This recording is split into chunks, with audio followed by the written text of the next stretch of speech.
Hello students, good morning. See, in previous video we have started your topic number 5 from your science and technology part 2. That one is nothing but the towards green energy. See, पहा आपण या मागील व्हिडिओमध्ये तुमचा science आणि technology या part 2 मधला topic number 5 सुरू केलेला आहे, towards green energy. Okay, before going to see what is mean by green energy, you must have to know the concept of energy. Okay, मी काय म्हटलं, ग्रीन एनर्जी पाहण्याआधी तुम्हाला एनर्जी म्हणजे काय माहीत असलं पाहिजे. आणि या मागील व्हिडिओमध्ये आपण काय केलेलं आहे तर एनर्जीबद्दल सगळी माहिती घेतलेली आहे माझ्या म्हणण्याप्रमाणे. ओके, ती काय काय घेतलेली आहे ती एकदा आपण रिवाइज करूयात आणि आजच्या लेक्चरकडे जाऊयात. पहा, what is energy? Energy is nothing but the capacity to do work. Okay, energy is nothing but the any सबस्टन्सची कुठल्याही पदार्थाची असणारी कार्य करण्याची क्षमता. That one is nothing but the capacity do work is nothing but the energy.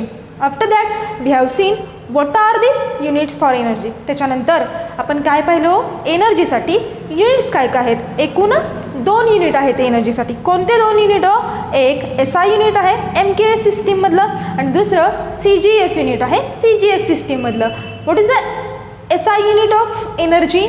जे काही units वर्कसाठी आहेत तीच युनिट एनर्जीसाठी आहेत. Okay, then what is the SI unit of energy? The SI unit of energy is nothing but the joule and the CGS unit of energy is nothing but the erg. Okay, after that we have seen the types of energy. Okay, there are mainly 2 types of energy. First one is the potential energy and second one is the potential energy and second one is the kinetic energy. Okay, these 2 types we have already seen in a previous lecture. See, मी त्यासाठी तुम्हाला एक example पण दिलं होतं. Potential energy म्हणजे काय हो? म्हणजेच कोणाला म्हणायचं, इफ सबस्टन्स कन्सिस्ट और any substance consist of a some amount of energy stored in it, that energy is known as potential energy. And what is the kinetic energy? Kinetic energy is nothing but the due to motion the substance appear some amount of that particular energy is known as kinetic energy. पहा, कोणत्याही पदार्थामध्ये असणारी स्थिर असणारी energy म्हणजे मी काय म्हटलं होतं, पोटेन्शियल एनर्जी. आणि कायनेटिक एनर्जी काय म्हटलं होतं तर गतिमान अवस्थेमुळे पदार्थाला प्राप्त झालेल्या ऊर्जेला आपण काय म्हणतो, कायनेटिक एनर्जी. मग त्याच्यानंतर आपण काय पाहिलेलं होतं, various forms of energy. All of you know that which are the forms of energies. कुठले कुठले फॉर्म आहेत एनर्जीचे? तर केमिकल एनर्जी आहे, इलेक्ट्रिकल एनर्जी आहे, मेकॅनिकल एनर्जी आहे, साऊंड एनर्जी आहे, हीट एनर्जी आहे. After that number of forms of energy is there. त्याच्यानंतर आपण काय पाहिलेलं होतं, फॉर्म पाहिल्यानंतर मी काय सांगितलेलं होतं, नावडेज एनर्जी ही एक बेसिक नीड झालेली आहे. कारण की पहा ना, सकाळी उठल्यापासून संध्याकाळी झोपेपर्यंत आपल्याला प्रत्येक गोष्टीसाठी एनर्जी लागते. उदाहरणार्थ सकाळी आपण उठतो, सकाळी उठल्या उठल्या आपण काय करतो, आंघोळ करतो.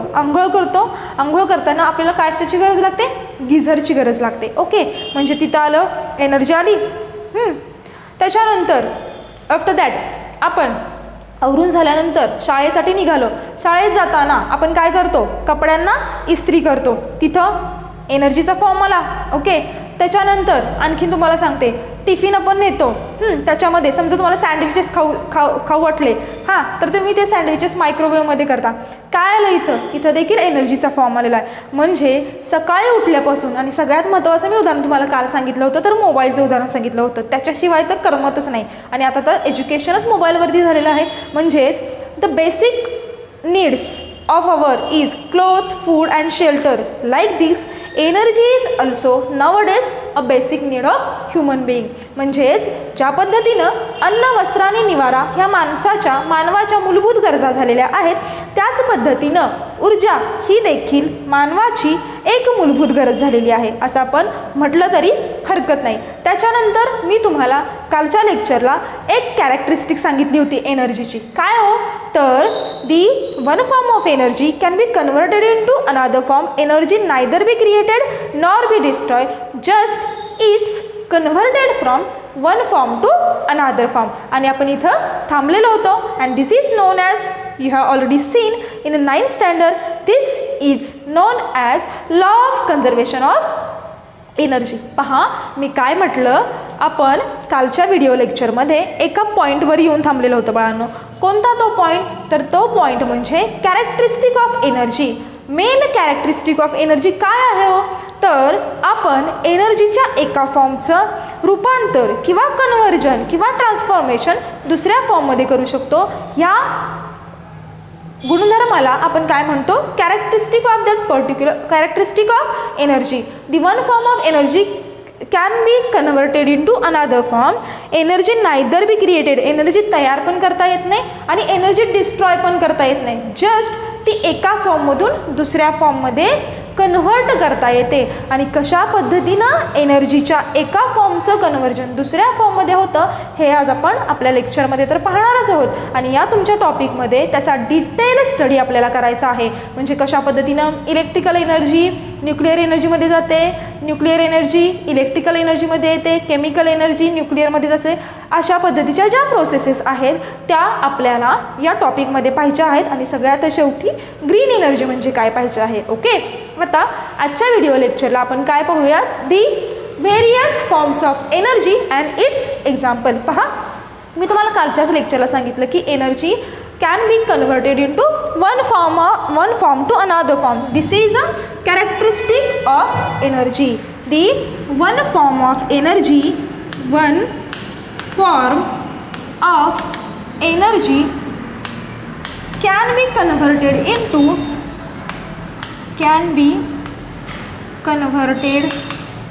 into another form, and this is known as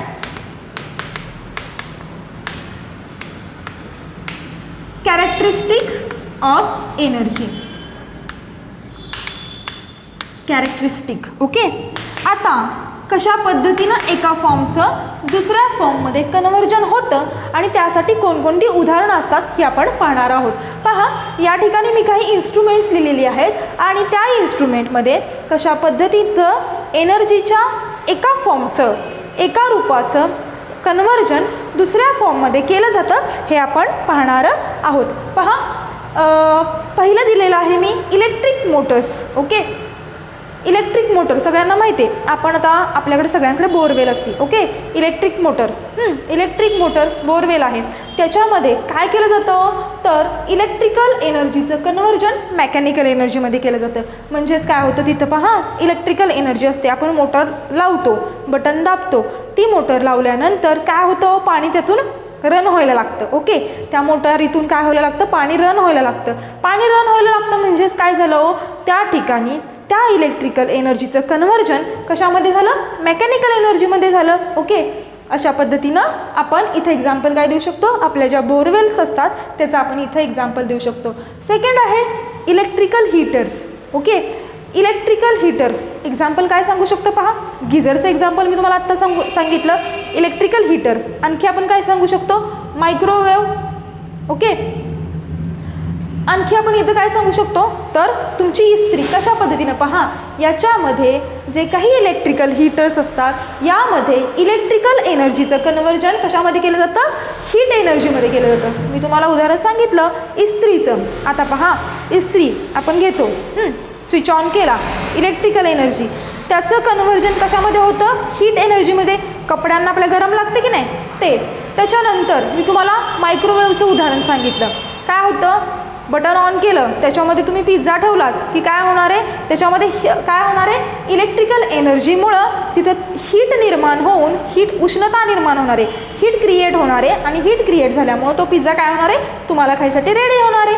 okay, त्याच पद्धतीनं एक्झाम्पल नंबर 3 आहे पहा स्टीम इंजिन. वाफेचं इंजिन ऐकलं सगळ्यांनी उदाहरण. याच्यामध्ये हीट एनर्जीचं कन्व्हर्जन कशामध्ये होतं? मेकॅनिकल एनर्जीमध्ये. वाफेच्या इंजिनामध्ये पहिल्यांदा काय असते? हीट असते आणि त्याचं कन्व्हर्जन कशामध्ये होतं? मेकॅनिकल एनर्जीमध्ये होतं. त्यामुळं त्या वाफेच्या इंजिनवरती काय होतं? तर ती रन व्हायला लागते गाडी. अशा पद्धतीनं आपण हे सांगू शकतो. त्याच्यानंतर मायक्रोफोन्स, हेडफोन्स वापरता की नाही तुम्ही? हां, त्याच्यामध्ये काय होतं पहा, साऊंड एनर्जीचं कन्वर्जन इलेक्ट्रिकल एनर्जीमध्ये होतं. मायक्रोफोन आपण लावतो, आपल्याला काय ऐकायला येतं, जी काही साऊंड एनर्जी आहे त्याचं कन्वर्जन कशामध्ये होतं, इलेक्ट्रिकल एनर्जीमध्ये होतं. पहा लाऊडस्पीकर्स, मोठमोठे लाऊडस्पीकर असतात, त्याच्यामध्ये लाऊडस्पीकर तुम्ही ती वायर लावता, ते स्पीकर ऑन करता, त्याच्यामध्ये सुरुवातीला जे काही इलेक्ट्रिकल एनर्जी असते त्याचं रूपांतर कशामध्ये होतं, मोठ्याने आपल्याला साऊंड ऐकायला येतात बघा, हे असतात डॉल्बीज वगैरे असतात, त्याच्यामध्ये काय होतं, ती जी इलेक्ट्रिकल एनर्जी असते त्याचं कन्वर्जन साऊंड एनर्जीमध्ये केलं जातं. नंतर सोलार सेल, आपल्याला माहिती आहे पाण्याच्या टाक्यांवरती आपण काय बसवतो, सोलार बसवतो की नाही, त्याच्यामध्ये काय होतं, लाईट एनर्जीचं कन्वर्जन इलेक्ट्रिकल एनर्जीमध्ये होतं. लाईट एनर्जी कुठून मिळते हो त्या सोलार सेलला, सूर्यप्रकाशाकडून मिळते. ती जी लाईट एनर्जी असते ही कुठून मिळते, त्यांना सनकडून मिळते. जे सोलार सेल असतात मोठमोठे त्यांना ती जी लाईट एनर्जी असते ती कोणाकडून मिळते, सनकडून मिळते. That light energy get converted to electrical energy, आणि ते काय आपल्याला मिळतं, तिथं पाणी गरम मिळतं. म्हणजे पहा हे दोन कसे आहेत, अपोजिट आहेत. ओके, आता नाव इलेक्ट्रिकल लॅम्प, पहा तुम्ही अभ्यास करता, स्टडी टेबल असतो तुमचा, त्या स्टडी टेबलवरती एक छोटा लॅम्प असतो, त्याच्यामध्ये तो लॅम्प देखील तुम्ही काय करता, ती वायर जोडता. सुरुवातीला इलेक्ट्रिकल एनर्जी असते ती. ओके, त्या electrical energy, that electrical energy gets converted in to light energy. जेव्हा तुम्ही ते बटन ऑन करता, बटन ऑन केल्या केल्या काय होतं, स्विच ऑन केल्या केल्या त्या इलेक्ट्रिकल एनर्जीचं कन्वर्जन लाईट एनर्जीमध्ये होतं आणि तुम्ही काय करू शकता, त्या प्रकाशामध्ये अभ्यास करू शकता. म्हणजेच पहा सोलार सेलचं कशामध्ये होतं, light to electrical, where as the electric लॅम्पचं कन्वर्जन काय म्हटलेलं आहे, इलेक्ट्रिकल टू लाईट. म्हणजे हे दोघं कसे झाले, अपोजिट झाले. हे दोघं कसे झाले, अपोजिट झाले. Now the next example is primary cell. पहा प्रायमरी सेल, आता तुम्ही इयत्ता 9वीमध्ये अभ्यासला असेल, केमिस्ट्रीचा जो भाग असतो त्याच्यामध्ये वेगवेगळे प्रायमरी सेल्स असतात.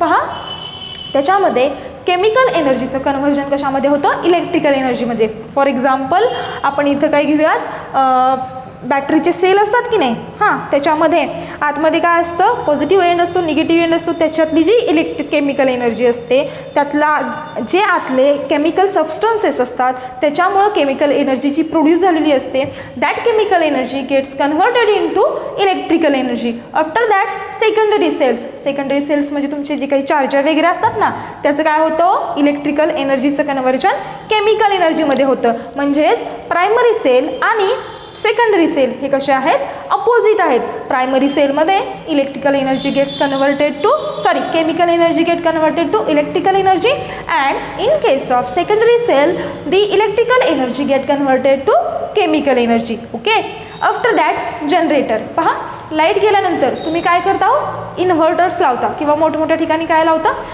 जनरेटर लावले जातात. तर त्या जनरेटरमध्ये कुठली एनर्जी असते हो, तर त्या जनरेटरमध्ये मेकॅनिकल एनर्जी असते, and that mechanical energy gets converted in to electrical energy. ती जी काही रन होणारी त्या जनरेटरमध्ये मेकॅनिकल एनर्जी असते त्याचं रूपांतर कशामध्ये होतं, त्याचं कन्व्हर्जन, त्याचं ट्रान्सफॉर्मेशन कशामध्ये होतं, इलेक्ट्रिकल एनर्जीमध्ये होतं, आणि आपल्याला काय मिळते, लाईट मिळते. After that the last one is the thermostat, or it is also called as thermocouple. What is last one? Thermostat or thermocouple. See, जेव्हा तुम्ही 11वीला नाही FYला गेल्यानंतर 11वी-12वी नंतर जेव्हा FYला जाल, फर्स्ट इयरला जाल आणि तुम्ही केमिस्ट्रीचं प्रॅक्टिकल कराल, तर थर्मोस्टॅट किंवा थर्मोकपल हे एक इन्स्ट्रुमेंट आहे बाळांनो. हे इन्स्ट्रुमेंट कशासाठी आहे, पर्टिक्युलर काहीतरी केमिकल रिॲक्शन्स असतात. आपण पाहिलेलं आहे इन पार्ट 1. काय पाहिलेलं आहे, काही chemical reaction, the chemical reaction requires the temperature to continue or to fast that reaction. कोणतीही केमिकल रिॲक्शन जर का आपल्याला फास्ट करायची असेल तर आपल्याला कुठल्या गोष्टीची गरज असते, तर तापमानाची गरज असते. थर्मोस्टॅटमध्ये therm means temperature. Okay, thermostat हे एक इन्स्ट्रुमेंट आहे किंवा हे एक उपकरण आहे की ज्याच्यामध्ये त्या पर्टिक्युलर केमिकल रिॲक्शनचा रेट वाढवला जातो. त्या थर्मोस्टॅटमध्ये ते जे थर्मोस्टॅट असतात त्याच्यामध्ये हीट एनर्जीचं कन्व्हर्जन इलेक्ट्रिकल एनर्जीमध्ये केलं जातं. The heat energy gets converted in to electrical energy. अशा पद्धतीनं आपण किती एक्झाम्पल्स पाहिली हो, आपण एकूण वेगवेगळे इन्स्ट्रुमेंट इथं दिलेले आहेत. एकूण 11 इन्स्ट्रुमेंट बघितलेले आहेत की जे आपल्या रोजच्या यूजमधले, रोजच्या वापरातले, दैनंदिन जीवनातले आहेत की ज्याच्यामध्ये the one form of energy get converted in to another form and ते आपल्याला कशा पद्धतीने युजफुल असतात हे आपण पाहिलेलं आहे. आता पहा, म्हणजेच आपण ज्या कॅरेक्टरिस्टिकवर कालच्या लेक्चरला थांबलो होतो, the one form of energy can be converted in to another form, this is known as or this is main characteristic of energy. आजच्या लेक्चरला आपण इथं थांबूयात आणि रिमेनिंग पार्ट उद्याच्या लेक्चरला पाहूयात. थँक्यू.